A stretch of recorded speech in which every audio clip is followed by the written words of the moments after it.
Okay. So guys, here you can see this is all the center theorem. So that analogy that I made, learning how to read if you don't know like half the letters of the alphabet, it applies here because you can't do circle geometry if you don't know the fundamental theorems. Okay, so you need to go over these things first.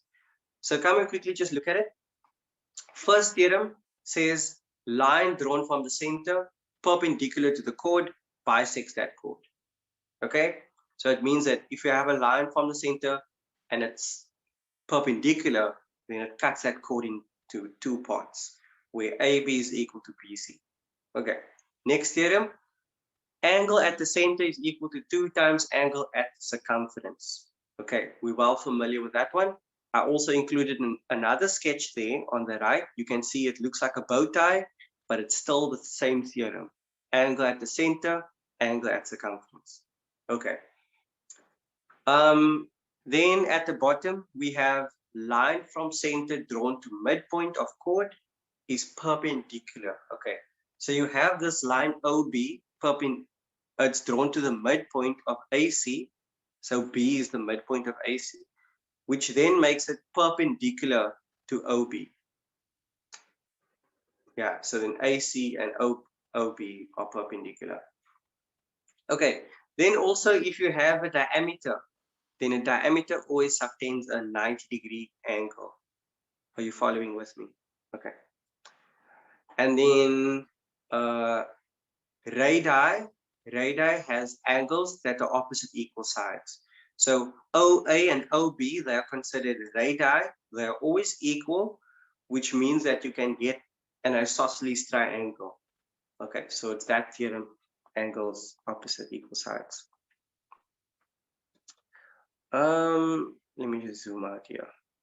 Cool. This is now the cyclic quad theorems. Okay, so you get angles in the same segment. You also get angles subtended by equal chords. It's kind of the same theorem. The one is just drawn out from the other one. Then you get the cyclic quad. Opposite angles of a cyclic quad add up to 180. And the exterior angle of a cyclic quad is equal to the opposite interior angle. Okay. Lastly, we have the tangent theorems. This is the most important theorems because whenever you see a tangent, one of these theorems is definitely going to apply, if not two or all three. Okay, so the first is angle between a tangent and a chord equal to the angle subtended from the chord. We call this the tangent chord theorem. Okay, then the next is two tangents coming from the same point. They are equal in length. So there you can see that tangent 1 is equal to tangent 2. AB equal to AC. Okay, and the last theorem at the bottom is tangent perpendicular to radius. Or maybe you've seen it the other way around. Radius perpendicular to tangent at that point of contact. So there point A is where OA meets up with AB. They are perpendicular. Okay,